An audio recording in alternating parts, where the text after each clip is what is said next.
ये कहानी है मराठा भूमि के सिंह छत्रपति शिवाजी महाराज की। 16वीं शताब्दी के अंत में जब भारत विदेशी शासकों और अत्याचारी बादशाहों के जुल्मों से दबा हुआ था, तब महाराष्ट्र की पहाड़ियों में एक चिंगारी जन्मी। ये चिंगारी आगे चलकर एक तूफान बनी। ये बालक थे शिवाजी भोसले, जिनका जन्म 1630 में शिवनेरी किले में हुआ था। बचपन से ही शिवाजी में वीरता और नेतृत्व की झलक दिखती थी। उनकी माता जीजाबाई ने उनमें धर्म, न्याय और साहस के संस्कार डाले थे। जब अन्य बालक खेलों में व्यस्त रहते थे, तब शिवाजी स्वराज्य की कल्पना करते थे। वो रामायण और महाभारत के वीरों की कहानियां सुनकर बड़े हुए और उन्होंने प्रण लिया था कि जनता को अन्याय और गुलामी से मुक्त करेंगे। सिर्फ 16 वर्ष की आयु में शिवाजी ने अपनी पहली लड़ाई शुरू की। उनकी पहली जीत थी तोरणा किला।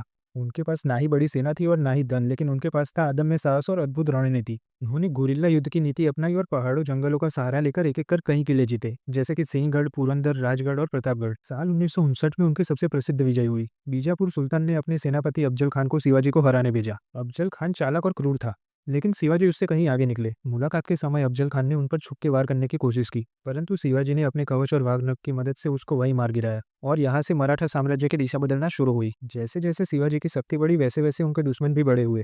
अब उनके सामने थे मुगल सम्राट औरंगजेब। साल 1966 में शिवाजी को आगरा बुलाया गया, लेकिन वहां पे उनका अपमान हुआ और उनको बंदी बना लिया गया। सबको लगा अब अंत हो गया, पर शिवाजी बुद्धिमानी से फलों की टोकरियों में छुपकर वहां से भाग निकले और महाराष्ट्र लौट आए। 1674 में रायगढ़ किले पर शिवाजी का राज्याभिषेक हुआ और यहाँ से वो सरदार से छत्रपति शिवाजी महाराज बने। ये राज्याभिषेक केवल ताज पहनने का उत्सव नहीं था, बल्कि ये एक स्वराज्य के उदय की घोषणा थी। शिवाजी ने स्थलीय सेना के साथ साथ समुद्री बेड़ा भी खड़ा किया, ताकि विदेशी आक्रमणों से तट की सुरक्षा की जा सके। उनके किले अभेद्य थे और उनकी सेना कठिन पहाड़ी युद्ध में निपुण थी। वो एक निपुण शासक बने। उन्होंने स्त्रियों का सम्मान किया, स्थानीय भाषाओं को बढ़ावा दिया और हिंदू मुस्लिम सबको एक समान न्याय दिया। साल 1680 में मात्र 50 वर्ष की आयु में शिवाजी महाराज का देहांत हो गया, लेकिन उनकी मृत्यु अंत नहीं थी। वो एक ऐसी ज्योति थी जो समय के साथ और प्रबल हुई। मराठा साम्राज्य उनकी विरासत पर और आगे बढ़ा और मुगलों की शक्ति को चुनौती दी। आज भी शिवाजी महाराज का नाम हर महाराष्ट्रवासी के हृदय में गूंजता है। वो केवल राजा नहीं थे, वो वीरता, साहस और मातृभूमि के प्रति अटूट समर्पण का प्रतीक थे।